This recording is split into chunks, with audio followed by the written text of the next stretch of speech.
They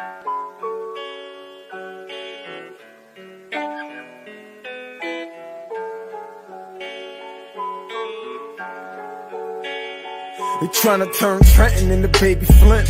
Been signs by depression on the billboards ever since. 100 years ago we was lynched. Now they use germ warfare to kill us. I'm convinced, got the evidence. I look around and it's evident. Then go down to City Hall and see so much negligence. Real art is intelligent. A true artist sends messages that speak to your intelligence. They fought and died so I can do my thing. Not to get drunk and high or join no game. I will not let none of you die in vain. For my people I bang, bang, bang. My ancestors been through so much pain.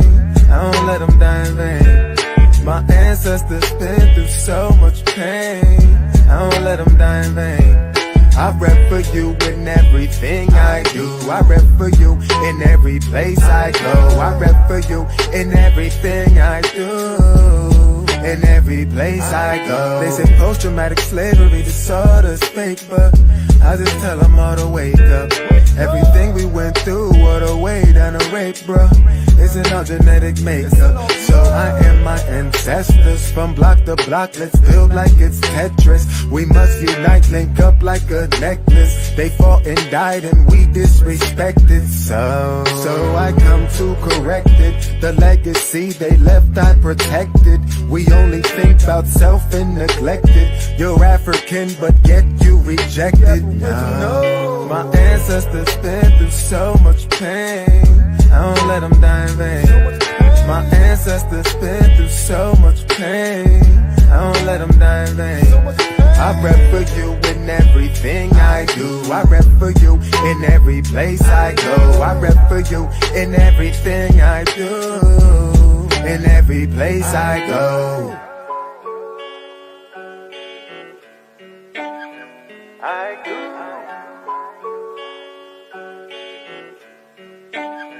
I go.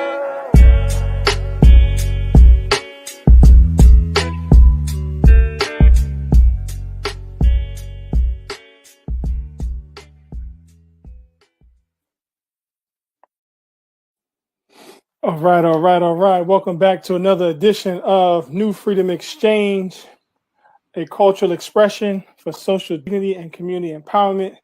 I'm your host, Brother Dean, here with my executive producer, aka the man with the hot sauce, Brother Bilal. Assalamu alaikum. Wa alaikum assalam wa rahmatullah. How's the beloved, man? Oh man, everything is good. We are celebrating in conjunction with Minority Mental Health Month, but we put a little spin on it. We're not rolling with that. Yeah, we're not rolling with that type of language, man. We're not minorities, man. It's healthy new thinking series. Absolutely, healthy new thinking series. We got a quote here from our leader and teacher, and the best life is mental life. And throughout this weekend, we have some dynamic guests that's going to present some of their work, some of their authorship, some of their artistry, to bring some new language, some new spirit to the landscape of the conversation. So, how you feeling today, though?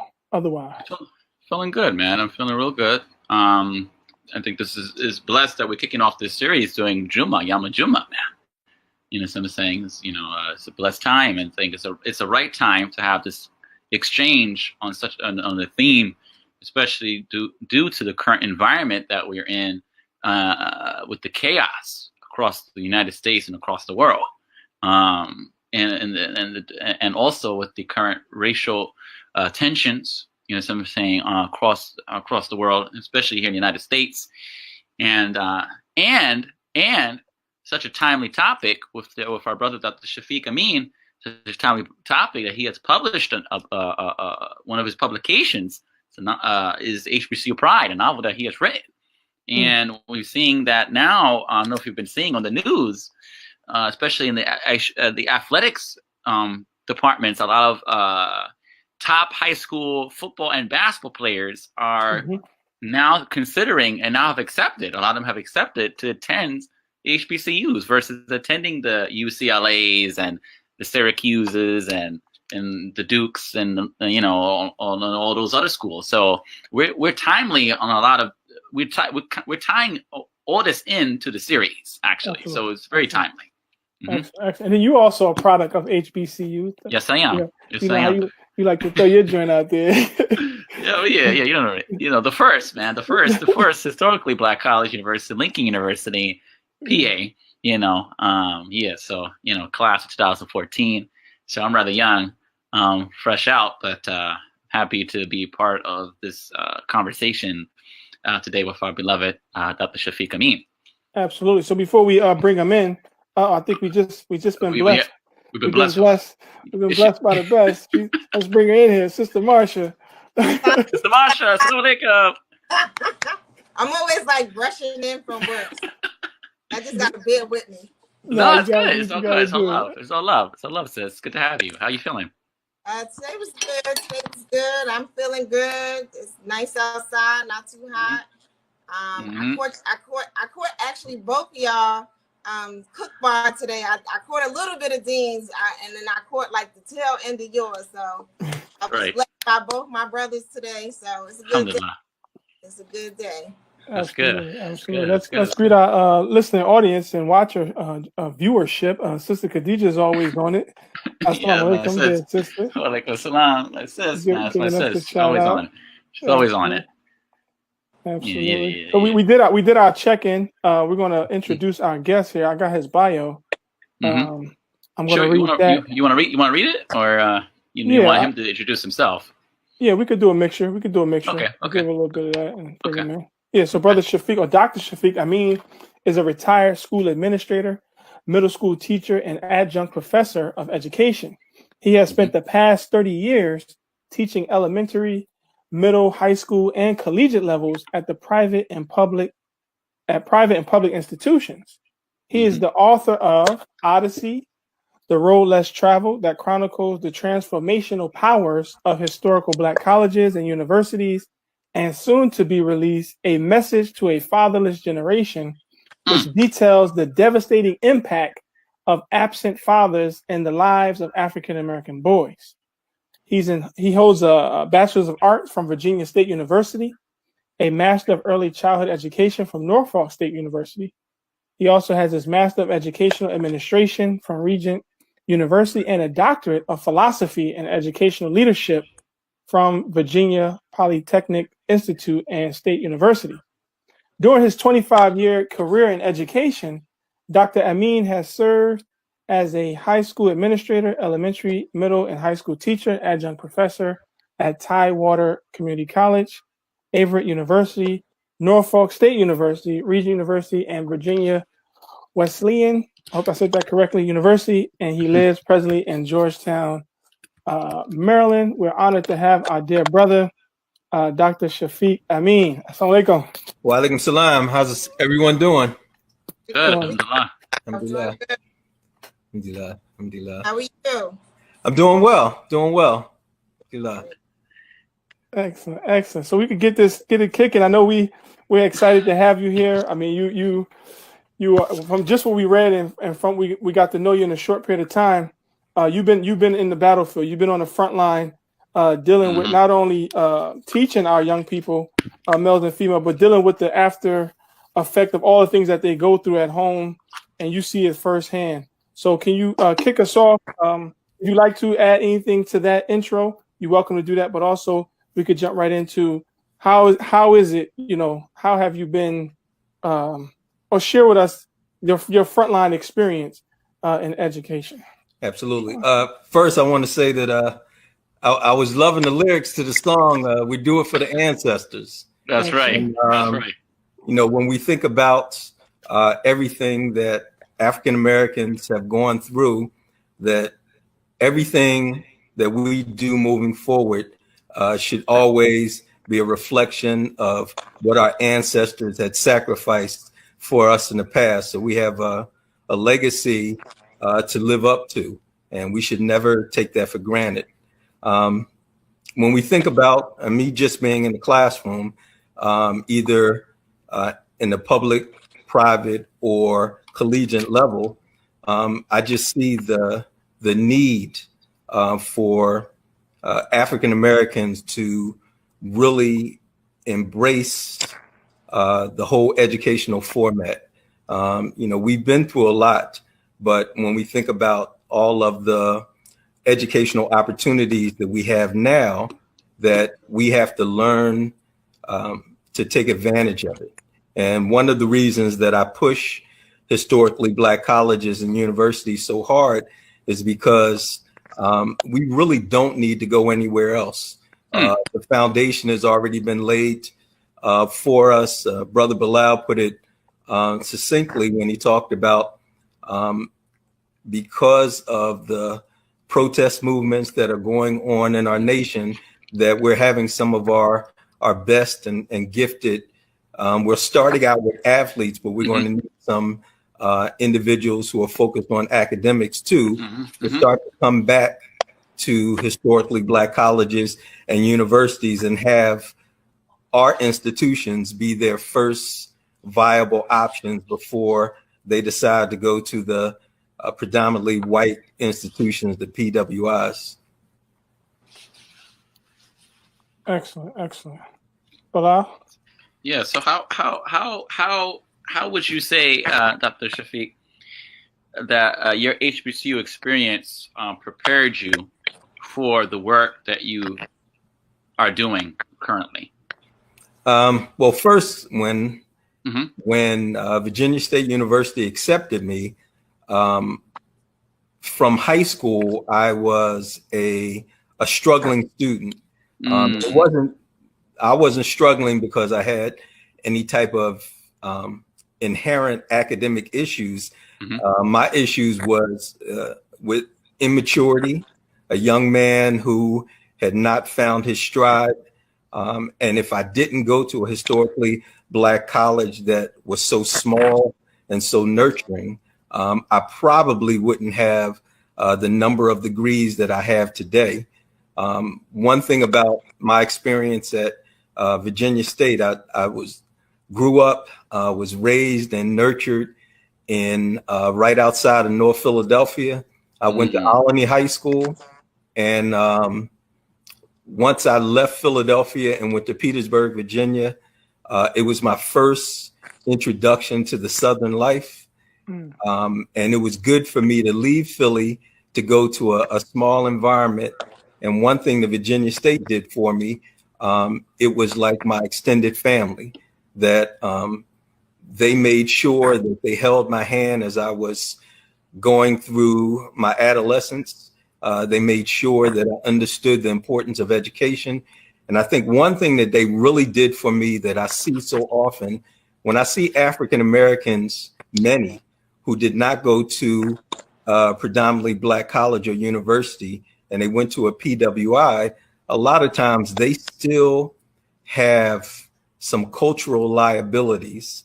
They tend not to feel as strong and confident when they are around non-African Americans. They still bow their heads and they won't look at people that aren't African American in the eyes. And I thought that was just me, but I have other friends and colleagues who have graduated from HBCUs, and they see it too.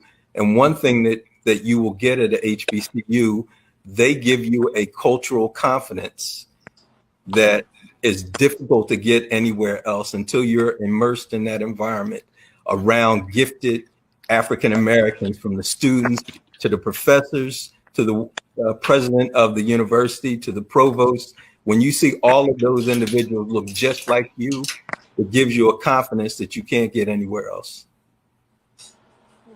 Excellent. Go ahead, Marsh. Yeah.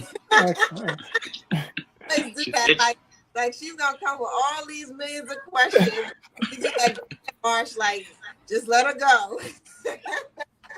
No, but I'm just sitting here in awe, and I'm a graduate of an HBCU, so I'm just like, you know, all of that which you just said resonates with me. I graduated from Howard University 2002. HU, the real HU. Real HU. Quick, sorry. and we didn't sort of talk about the book yet, because I have questions in relation to that. But before we get to that, where do you, so you talk about the importance of sort of steering our children into the realm of enrolling into an HBCU. Why do you think that so many young people may sort of not, go into that direction? And what is it that we can do to encourage them? I think it comes from the parents. We have to nurture our children to help them to understand that these are our institutions. If we don't send our kids there, we can't expect anybody else to do that. One thing that you learn from your own cultural experience is that, you should be the first individuals on the front line. A lot of times when we have some of our academically gifted African-American children, their parents tend to steer them to historically white schools. And, maybe they'll look at a Spelman, maybe a Howard, maybe a Morehouse or a Hampton. But then after you leave those four, then a lot of times you won't hear the other historically Black colleges in the conversation. We have to make sure that our children understand that our institutions should be first and foremost in their minds. I'm not saying that all African-American kids have to go to HBCUs, but it should be in the conversation. So I think it starts at home. And then a lot of times what you'll get is some of our African-American kids, they hear a negative perception as it relates to HBCUs. They'll think that they're just party schools, that if you go there, you really won't get an education. You're just wasting your time. But one thing that you find out in education, and some people disagree with me with this, but when you think about going to an institution of higher learning, the most important thing that you should learn from the whole educational experience is that schools are only supposed to help you find a niche and then teach you how to think. Everything else after that is on you. So, you can go to a Cheney or Lincoln or a Virginia State or a Morgan State, and you can get the same quality education there as you can get anywhere else. It's all about your mindset. So once we kind of teach our kids that they can be the best that they can be at historically Black colleges, then hopefully they'll start to do what some of these top tier athletes are doing and saying, some of it is about the academics, but some of it is just about supporting your people and supporting your own mindset. So to that, I have another question, and this one is in reference to diversity. Because I remember when I was in 12th grade, and I was preparing to go to college, and I remember that my cheerleading coach was so adamant about the fact that she wanted me to apply to a school that wasn't a historically Black college or university because she felt like there wouldn't be enough diversity there. And then interestingly enough, first of all, I only applied to Howard. So I don't know what was going to happen if I didn't get it. That's not even a possibility for me. But interestingly enough, when I got to school, my roommate wasn't there for like the first few days, and the reason she was there is because she was flying in from Germany, and I was just like, wow, I had this coach who was so gung ho about diversity. You're not going to get enough diversity, and I'm just like, well, wait, my roommate is from Germany, right? So talk to us a little bit about diversity and historically Black colleges and universities, and those who may have that misconception that you won't get a diversified experience. Well, it probably it depends on how you describe diversity. Sometimes diversity is overrated. And what I mean by that, you can go to a historically Black college and be around people who look just like you and your ancestors, but they come from a totally different background. That's diversity.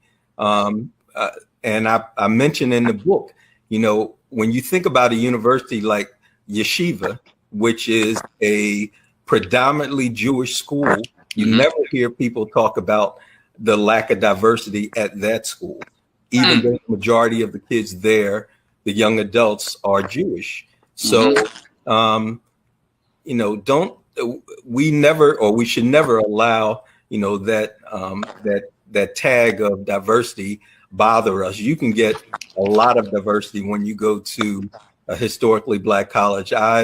Coming from the North and then going to the South, I mean, I've met people when I was at Virginia State and at Norfolk State that if I didn't go to those universities, I would have never met people like that in my life.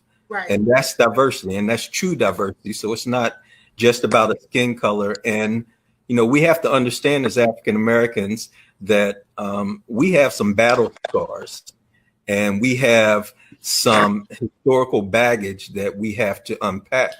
And sometimes what you need to do to unpack that baggage is to be around your own people to help heal you before you can feel like you are ready to tackle the world.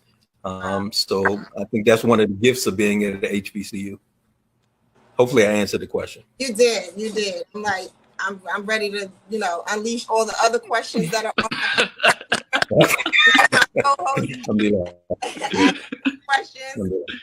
No, you're welcome to. I do want you to add, if you could push back a little bit on that, more about the importance of unpacking the baggage, right? Because that's really the impact that we want to address. Absolutely. With your expertise. You touched on one aspect as far as the overratedness of diversity. But what are some other things? Right.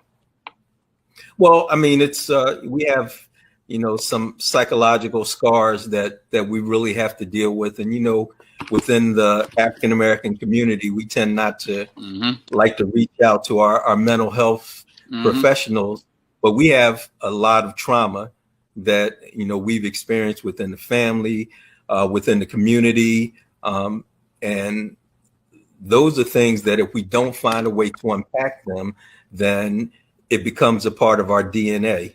And then it becomes generational, because then we wind up passing that down to our children, and that's unfair to them. And when you go to a HBCU, one thing that you find out that you find a brotherhood and a sisterhood of individuals who have gone through some of the same things that you've gone through, and you can commiserate with each other, and that's a form of therapy, and that's so helpful. And a lot of times, as African Americans, we don't even know how damaged we are. And when you're around other people who have been through some similar pains, and then you start to talk, then you start to find out that some of the things as African Americans that we've experienced is unnatural, and we've made it natural. And when you get a chance to really talk to people who've gone through some of those shared pains, it's a healing process.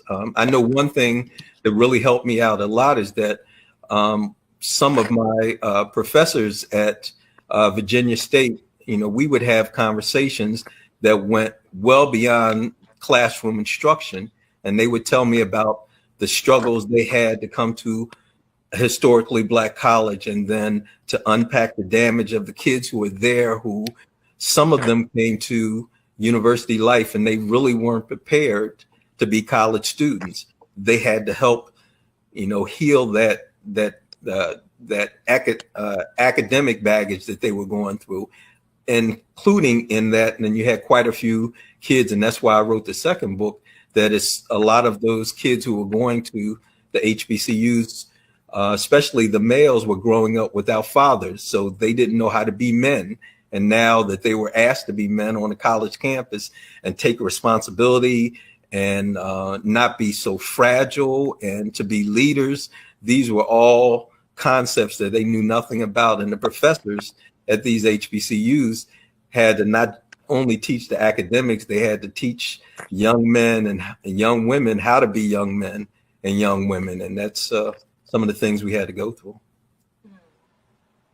So, Dr. Shafeeq, can you speak to, growing up in North Philly, growing up in the jungle, so to speak, because I know people from North Philly, right? What I'm saying, and growing up in that atmosphere, as a young African American male going to college, can you talk to us about the traumas? I mean, the psychological traumas that young African American males are experiencing in the urban communities, in these urban communities, and how that correlates to the fact that there's more sisters at HBCUs than there are brothers.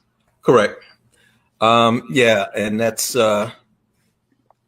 going to continue to be a problem because our sisters are working overtime, and our brothers appear to be going backwards. And to have a healthy society, we have to have a balance. Right. We have to have the brothers step up to the plate and realize that the things that they're seeing in the rap videos are just in the videos. It's not real life, and that all the brothers are not going to be basketball players and football players and rappers and entertainers. That we need some individuals out there that can tackle the sciences and technology and things of that nature. I was somewhat fortunate, so I'm older than everyone on the panel now. So when I grew up in Philly, that it wasn't as bad as it is today, just in terms of the issues that a lot of the African Americans went through. Quite a few young men on my block still had active fathers in their lives. That we had. That's when Temple University was really starting to become up and coming, and it was cleaning up a lot of the areas. I used to hang out on Girard Avenue, and back then that's where the African Americans would go to shop at. It was a district that we were very proud of. But I know when I left Philly, just to show kind of the damage that some inner city life had, I went to Petersburg, Virginia, which is a real small Virginia city. And because I was from Philly, I went on campus and felt like being from Philly, I was the toughest guy out there, tried to show this machismo when I went on campus. And then I found out that, some of these boys from the country are not to be played with. And it was all about, kind of realizing that, the machismo that I was giving off was more in my head than, actually something physically that I had. But that had to do with being in Philly. You had to, even back then when I was going to school, that, you had to be tough in Philly. You had to know the crowd to hang out with. When I was in Philly, that's when the gangs really started to emerge and people started to carry guns and things of that nature. So it was just the beginning of the gang life. So, you had to act tough if you weren't tough. And I brought that to the school with me. But, it took a couple years, and then and maybe we can talk about it later, that one of the greatest things that happened at my HBCU is that I accepted Islam when I was in my sophomore year in college. Academically, I was on academic probation. I still wasn't doing the things I needed to do. My father had talked to me about, being a Muslim and being responsible, taking life seriously. And then, the end of my sophomore year, I accepted Islam. And one thing about accepting Islam is the HBCU, not only did I have my African American family, but I had my Muslim brothers and sisters. So, I was covered on all ends. So I can say that, the birth of Islam in my soul happened at Virginia State. And, that was one of the greatest experiences of my life. And, thank Allah that, I'm still a practicing Muslim today. Wow, we gotta have to touch on that. The questions is jumping in the chat. So let's shout out a couple of people who are listening. Let's do a shout out. Do a shout out segment. This is Nicole. This is Nicole. She says hi.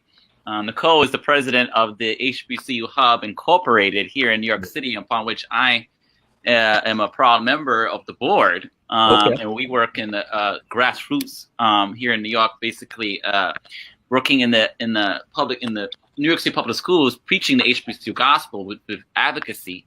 And we know we have programming, HBCU. We do HBCU nights in public schools. We take students to HBCU's trips, and we're also planning our second annual HBCU week here in New York City, because we're coming across the narrative, Dr. Shafeeq, that these counselors are not they're advising their students not to go to HBCUs because of the stereotypes and the norms and etc. But before we get there, let's run down a couple more shout outs. This is Brother Darryl Roberts, aka Brother Vi. He's part of your fraternity, Dr. Shafeeq. There you go. All right. Mega Psi Phi. That's right. Beta chapter. So he's tuned in. Let me see who else is tuned in. One of my another Lincoln alum, Brother Earl Gray. Assalamu alaikum, Brother Earl Gray. He was my teacher in Claire Muhammad School, Alpha Phi Alpha, new chapter. He was my history teacher in Claire Muhammad in Queens. So thank you for tuning in. So there's a question from Mr. Darryl Roberts. Brother Darryl Roberts. He says, question: what would be the impact of high-profile Black athletes choosing HBCUs, particularly basketball, have on the attractiveness and marketing of HBCUs to the mainstream? I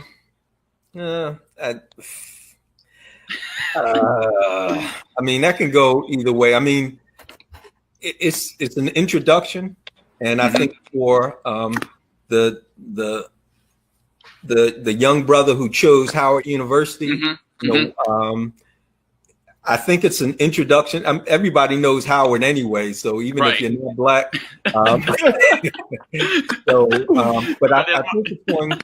I think what will happen is that when you have these high-profile athletes purposely choosing HBCUs, it will shine a spotlight on these universities that hopefully it'll start to bring in more money to the universities that they desperately need, and it will highlight the great things that these schools could do. I'd like to have as much excitement for a 4 or 5 star athlete going to a Howard, as a valedictorian going to Hampton or Morehouse. So we're not there yet, but being an athlete, these top tier athletes, it's definitely an introduction, and it can't be a negative, because we need to have that type of exposure. But I did want to say something to Brother Bilal. You said that Lincoln was the first HBCU. It was actually the second.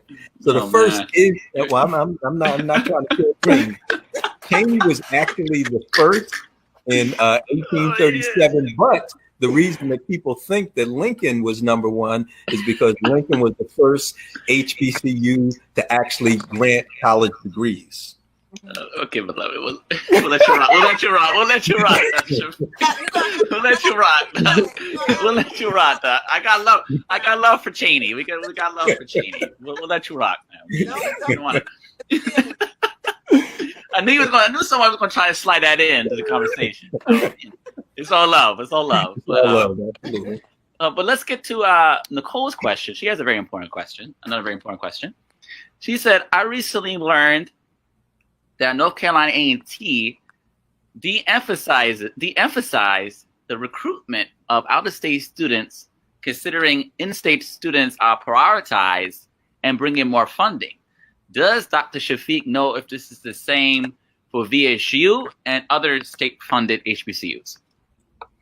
Not to my knowledge. I mean, well, one thing that, many historically Black colleges are still struggling with enrollment. We're down to 104 HBCUs. This is the lowest number that we've had nationwide. And, we've had 3 that have, recently had to close their doors because of funding. And what you find out, being at a Institute of Higher Learning, is that once you admit out-of-state students, that out-of-state tuition is a lot greater than the in-state tuition. So it brings more money in. I would like for HBCUs to kind of go with the formula that Howard has. What Howard has is that everybody pays the same, regardless if you're in-state or out of state. But if HBCUs feel that they can, generate enough revenue by primarily admitting students from that state, then that's all well and good. But we're going to need to think about some out-of-state dollars. And then hopefully we'll be able to talk too that, we're having quite a few HBCUs now that are struggling financially to keep the doors open. So they are admitting more and more non-African Americans. And you're starting to see the color line of HBCUs drastically starting to change. You're seeing some HBCUs that are barely 50% African American. And that's a whole nother conversation. Right. So. You stumped me with that one. It's real, because you have to understand that HBCUs, they still have to keep the doors open. Right. They can stick to the mission of educating African Americans, but they have to understand too, if the numbers are low and it's, they have to choose between keeping the doors open or admitting more non-African Americans, they may not have a choice. Right. So do you think that the HBCUs have a particular area where they may lack something that may or may not attract young people to them? Because that's a real good question. Brown or Harvard or Yale or any of those other schools. All right. So, and this is not an answer that many African Americans like to hear. But come on, we're about to exchange. We're about to exchange, Dr. Shafeeq. So when bring it out. So when you think of HBCUs, I think one of the traps that we tend to get into, some African Americans, when they get to the position of leadership, they really shouldn't be there. And what I mean by that is that you'll get African American schools, sometimes they will wind up hiring the president of the university who doesn't have a background in finance. He doesn't, or she doesn't have a background that can bring money into the school. It's one thing to hire people on who can be good spokespersons for the school, but if you don't have individuals who are strong, bringing in the financial dollars, the state funding to keep these schools open, we're still going to run into the same problems. A lot of times at historically Black colleges is that we tend to hire our friends and people that we know, and sometimes people stay in office far too long, and that's just because they knew the right person. And if you just have these people who are just hanging on and they're not contributing to the school, or they were hired on because of a relative and they're not really qualified to be in that position, then the students are going to be the ones who suffer. And you'll see this a lot when you look at HBCUs having financial problems. Sometimes it's not just a matter of the shortage of students, it's how the schools are run. And if they're not run properly, then you're always going to have these issues with accreditation. You're always going to have these issues with bringing in the best and the brightest, or you just have to kind of almost take anybody who barely has a high school diploma into your school who may not graduate, which is going to bring down your graduation rate. That's going to affect your funding. And we tend to fall into that category. Howard doesn't have that problem. Hampton doesn't have that problem. Morehouse doesn't have that problem. Spelman doesn't have that problem. But they're like the top tier HBCUs. When you go to the middle or even the lower tier HBCUs, sometimes just to keep the doors open, they're either bringing in non-African Americans or people who are really not ready for the college experience, and that's going to bring things down. But that's just my opinion. What, Dr. Shafeeq, would you say, because you spoke about a president having a background in finance, right? Or having some type of background in finance. Would you say that also having a background more so in innovation, creative innovation, or even sustainability, for that matter, would be good to bring in as well? Because, you know, finance is good. Finance is great. We need capital. You know, sometimes we definitely need capital. But however, what I'm seeing across the country sometimes too is, you know, we are training students to also be workers, you know, a 9 to 5.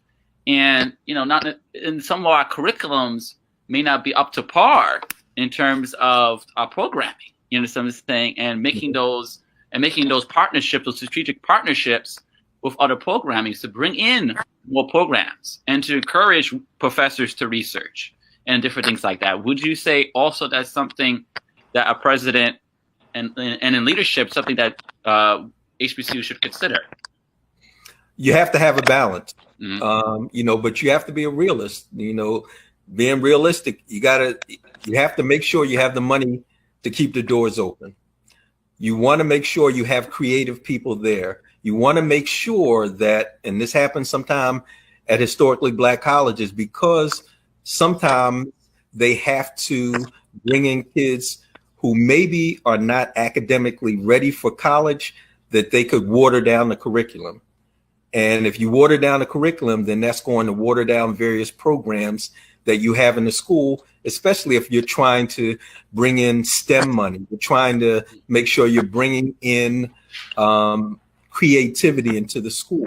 So if you can have a balance with maybe a very innovative provost, and then you have a president who is either has a background in finance or has partnerships throughout the state that can promote the HBCUs, that can work, along with someone who is strong in curriculum development. You have to have a little bit of everything at HBCUs. You know, we have to, you know, at HBCUs, we have to work twice as hard as anybody else. So, but that's okay. You take on that mindset, but you have to make sure that if you have innovation, if you have the finance and you have technology, and then you have someone who could be, it would be their full-time job to be a promoter of the university, either throughout the state or nationally.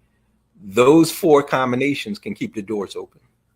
What about the role of the alumni and the students who graduate? Like, what is their role and responsibility giving back to endowment? I was going there. Yeah, well, yeah, I'm glad you are. If you look nationally, that the graduates of HBCUs give less than any of the predominantly white institutions back to their schools, and our schools have given more to us. So we don't have a lot of alumni dollars. We don't have a lot of people doing anything who graduated from these schools besides giving lip service and not stroking that check and making sure that the school can get something, or even joining alumni organizations throughout the various cities and states. You know, we don't have that as much as some of the PWI schools. So that's something that we're lacking. But it is something that, you know, we just need more encouragement to do it. I think one thing about African Americans that a lot of times that, you know, we have people in our community, even if they graduated from college, they're almost living paycheck to paycheck. So it's not like they have a lot of disposable income. But even if they can't give money back, then as parents, it should be our responsibility to push these HBCUs to our children and to anybody who has an open ear. Yeah, I was actually going to that question about the responsibility as an alumni, because I was just like, you know, man, we have a responsibility to it. And when I say that, I'm speaking to myself first, right? Because I think about my story. I'm from Jersey City, New Jersey. I grew up in the hood. So okay. I went to a Howard where, I have friends who that's like a dream. I was, I guess, considered one of the ones who made it, And Right. so as you were talking, I was like, well, man, like there's somebody else who is now what Marsha was at 17, 18 years old compared Absolutely. to college. And so what opportunity am I possibly robbing them from because I'm not,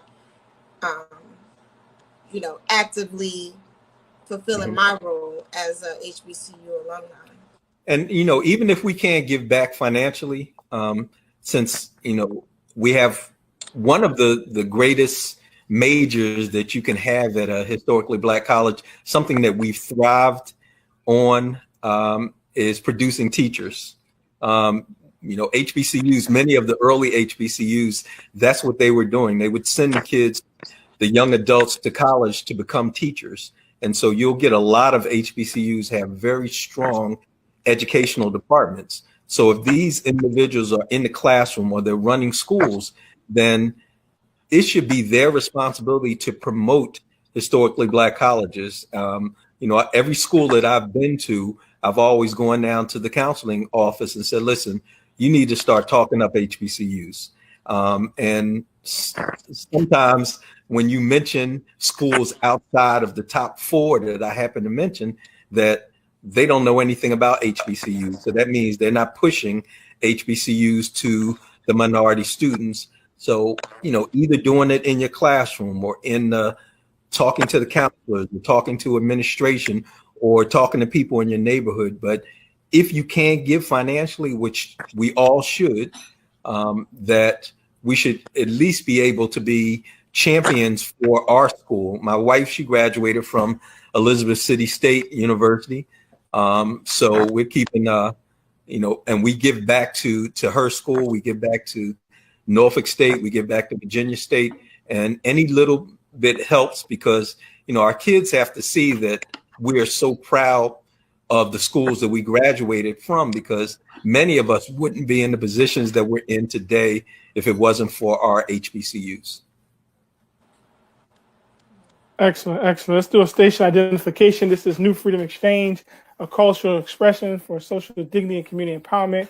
We're here with our special guest, Dr. Shafeeq Ameen, who's actually, we've been addressing everything around the book. So I guess we can transition into the book before we close out our hour. We thank all of you who's been tuning in. We're also simulcasting on UMG, United Media Group, our international media network. We thank you all for tuning and listening, sharing, liking, subscribing. Here's the link here. We did a short link for his link on Amazon. That's tinyurl.com/HBCU Pride. And you can get access to all of his books. Good. I can talk a little about the book itself. So I initially started to write the book probably about 10 years ago, and I just kind of put it down and didn't do anything with it. And in 2017, I started to think about where my life was at, and being an administrator, and I just received my doctorate degree, and then I kind of looked back at myself as a struggling student at Olney High School in Philly, and then struggling initially at Virginia State, and then how they changed the entire trajectory of my life by giving me a sense of cultural pride, giving me a sense of academic confidence that if it wasn't for them holding my hand or being very patient with me, that I wouldn't be the man that I am today. And so I just felt it was my obligation to give back.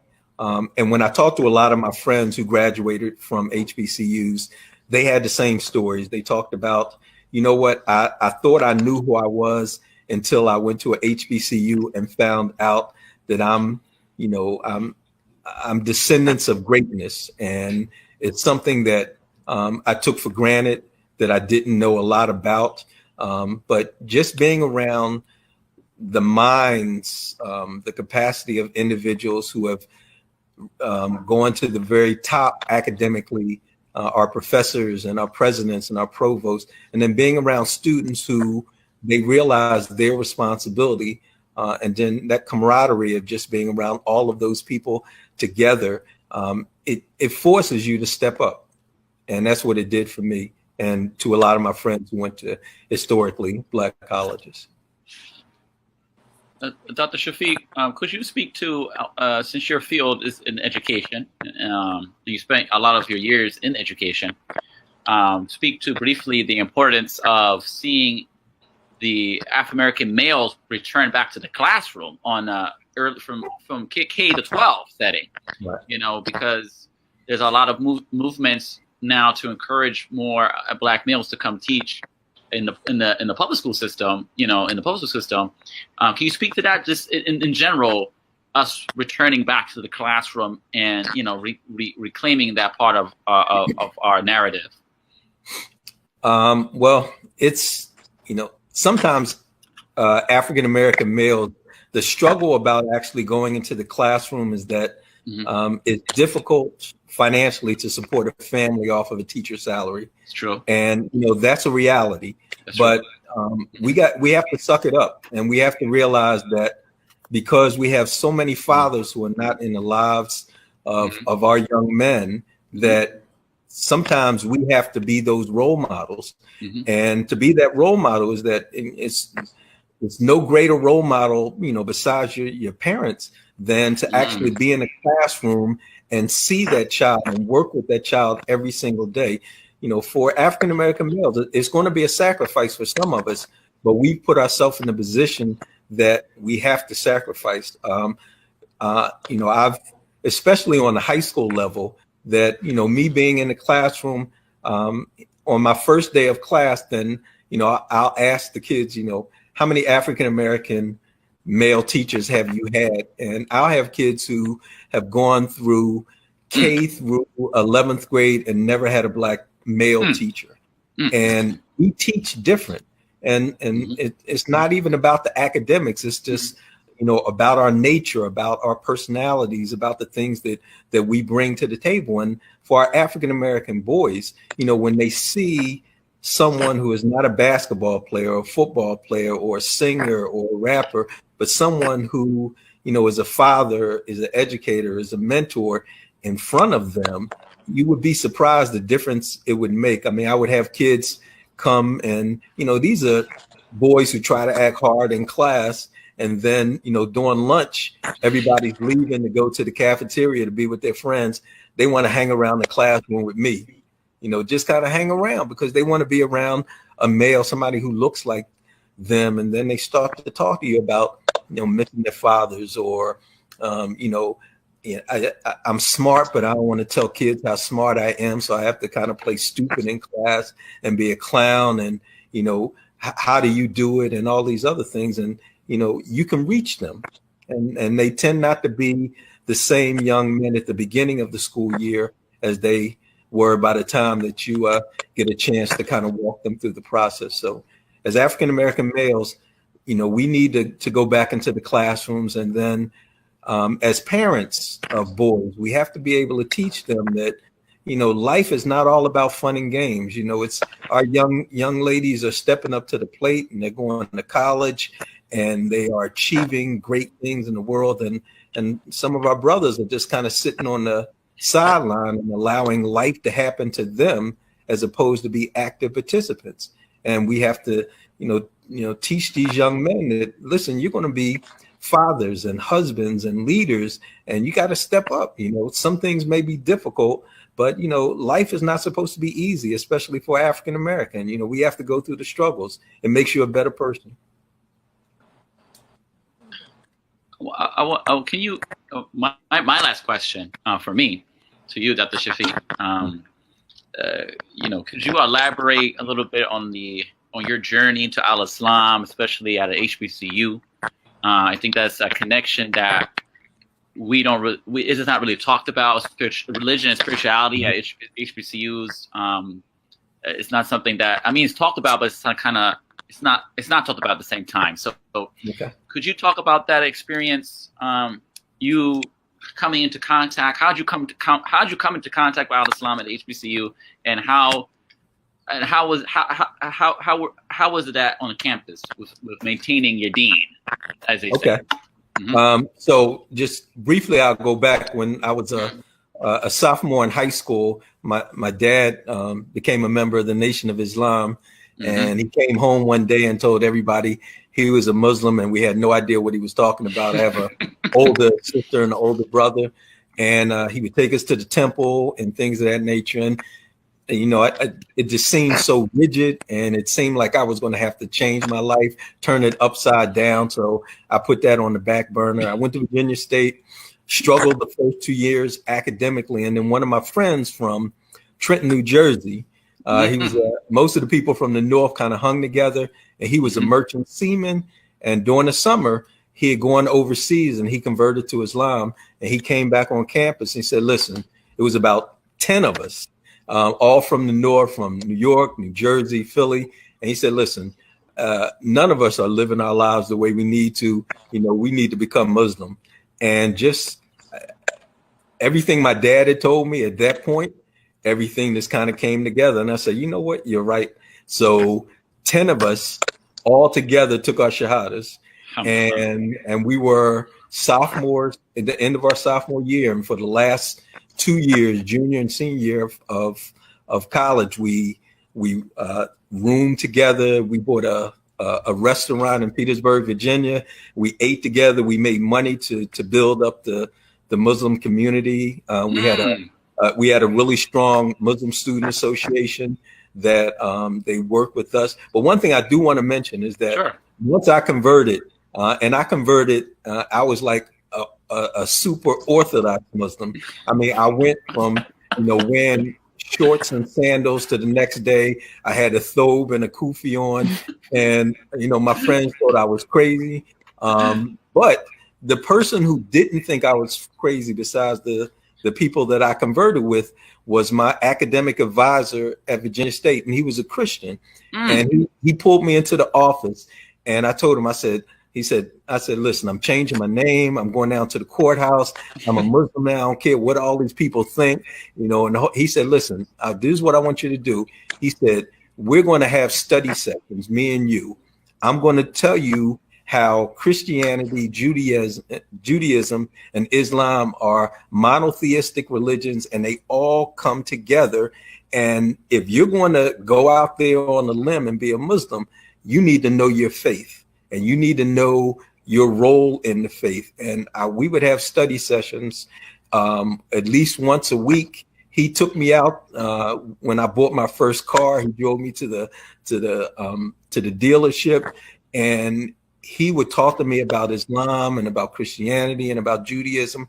And without that support system, and my friends who had just converted with me, it would have been difficult. But a Christian brother who just said, listen, this is a young 20-year-old man struggling to find his way in life, who needs some guidance, and it's my obligation as his academic advisor, even though I'm in a different faith, to kind of walk him through the process. And I mean, I thank him to this day for doing that. And it made the transition so much easier for me. Excellent. I'll let Marsha close us out with the last question, but I do just want to give a special homage to your father. As I mentioned before the show, he was a dear pioneer in our community in Philadelphia. Most people who know of Philadelphia and the Garden of Bilal, it was his father who was responsible for that. Also, Claire Muhammad School, the upkeep and the maintenance of that. Also, Mashallah, and so many Islamic programming families. He helped out a lot of families in our community, young families. I mean, I was just getting married about 2 years in, and we had our daughter Akika actually at his house there in Willingboro. So we're definitely honored to meet you on that next level to know your father. So I'll let Sister Marsha close us out for her last question. So I didn't have one prepared, but I always something just pop in my head. So this one will just be, where do we go from here, right? So we've had this conversation about the fact that it's important to emphasize HBCUs to our young people, and we have a responsibility as alumni and we have a responsibility as parents. So what is the vehicle at this point, right? We come off of this podcast and then we go into our regular life. What do we do? What's the game plan? So first and foremost, we have to make sure that we're promoting an HBCU education, letting our children know, and anybody who is willing to listen, that an HBCU education is more than just the academics. It is everything. It is culture. It is unity. It is healing. It is everything that the African American community needs in order to grow, from spirituality to academics. That once we support HBCUs, then we're supporting our legacy. So from this point forward, we have to make sure that once we're talking about colleges, we always put HBCUs on the table, making sure when we go to our children's school, when we go to our relative's house and you have kids who are ready to go off to college, that you're promoting HBCUs.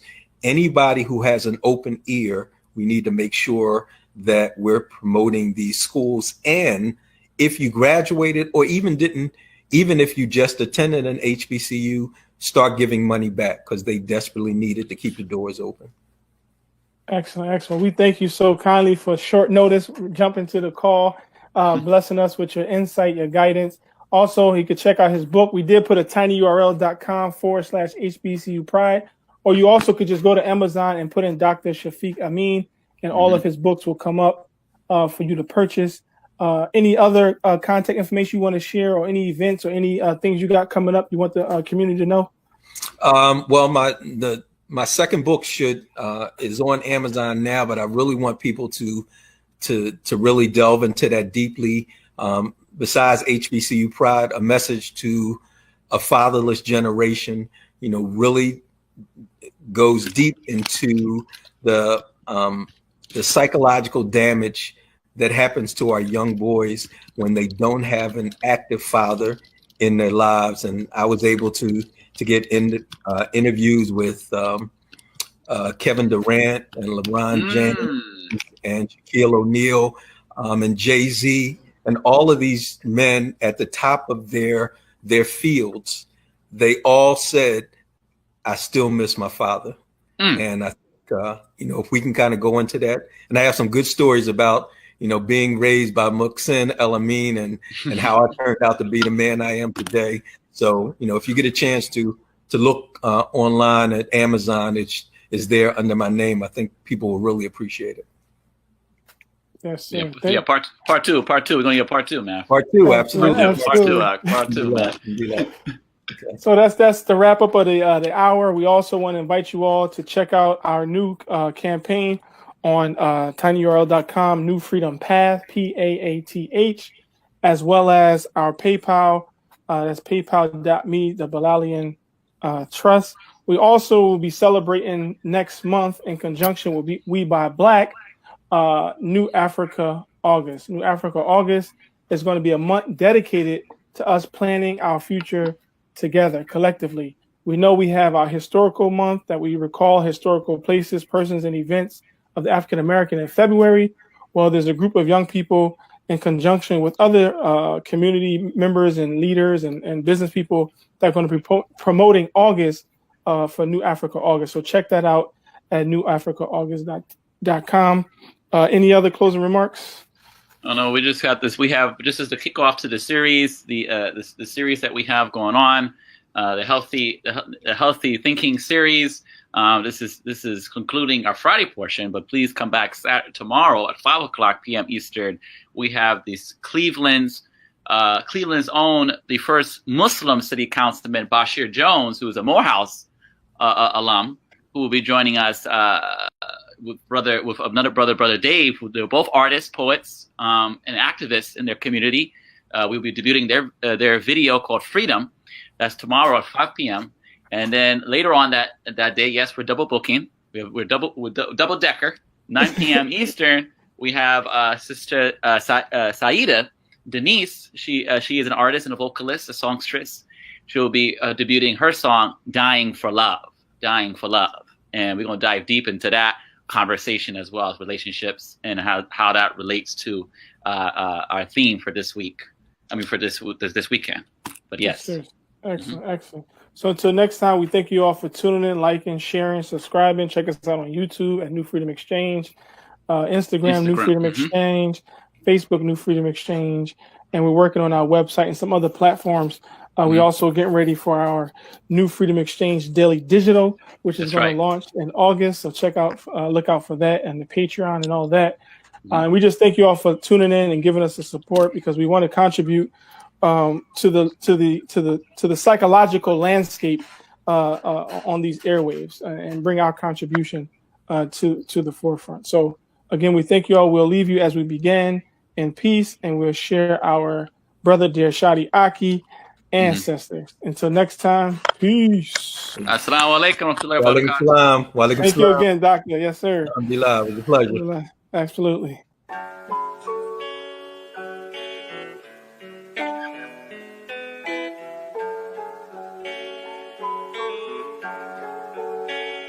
They tryna turn Trenton into Baby Flint. Been signs by depression on the billboards ever since. 100 years ago we was lynched. Now they use germ warfare to kill us. I'm convinced, got the evidence. I look around and it's evident. Then go down to City Hall and see so much negligence. Real art is intelligent. A true artist sends messages that speak to your intelligence. They fought and died so I can do my thing. Not to get drunk and high or join no game. I will not let none of you die in vain. For my people I bang, bang, bang. My ancestors been through so much pain. I don't let them die in vain. My ancestors been through so much pain. I don't let them die in vain. I rep for you in everything I do. I rep for you in every place I go. I rep for you in everything I do. In every place I go. They say post-traumatic slavery disorder's fake, but I just tell them all to wake up. Everything we went through, what a way down a rape, bro.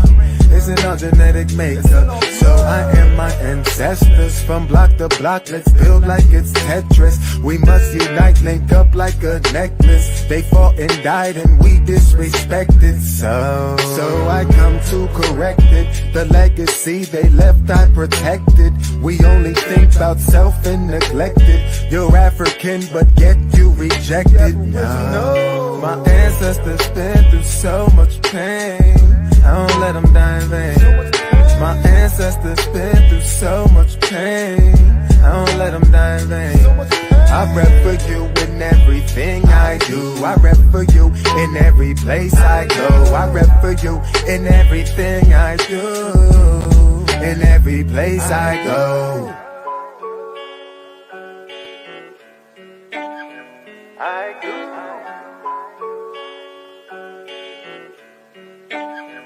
I go.